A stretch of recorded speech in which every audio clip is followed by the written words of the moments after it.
Let's talk about a little bit. You mentioned Verne's camp. Kind of walk us through how that was, that experience for you.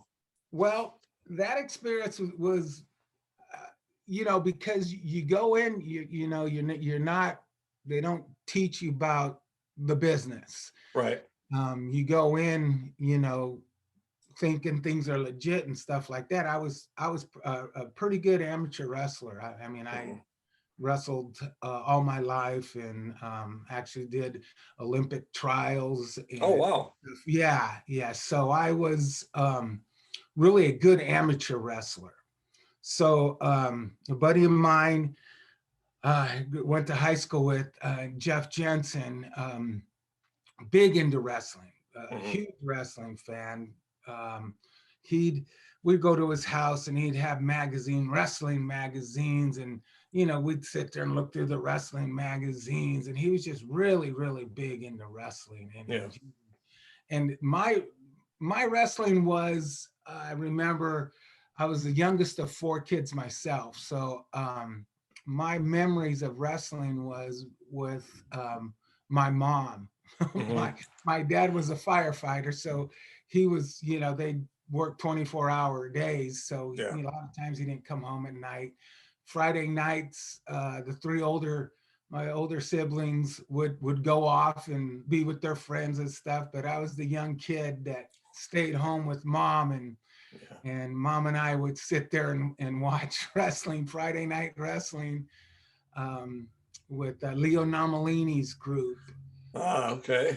Yeah. San Francisco with Ray Stevens and Pat Patterson and Haystacks Calhoun, and just would sit there with my mom, and we'd just be, Friday nights was our night, wrestling on TV, and we'd sit there, eat snacks, sit popcorn, just the 2 of us. And that's, my introduction to wrestling. So I knew a bit about wrestling. And so got hooked up, going to Verne Gagne's camp, and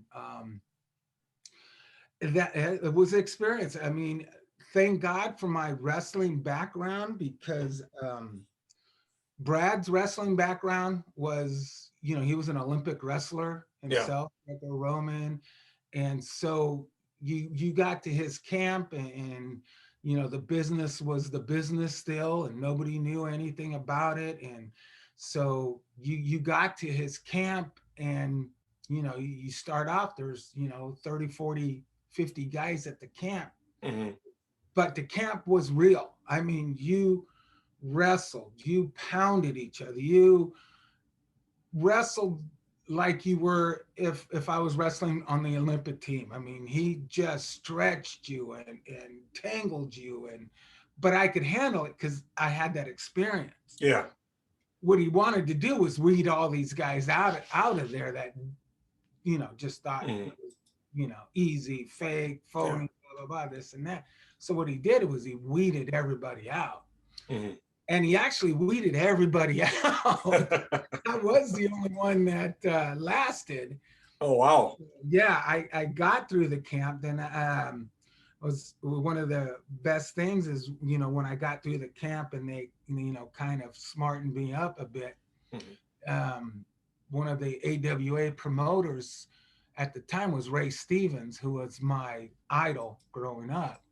Yeah. And so Ray came to the camp and worked out with us one day at the camp, teaching us stuff. That was just a highlight for me to be working with Ray Stevens and seeing him take that turnbuckle where he flips up and over it. And God, I was just in heaven.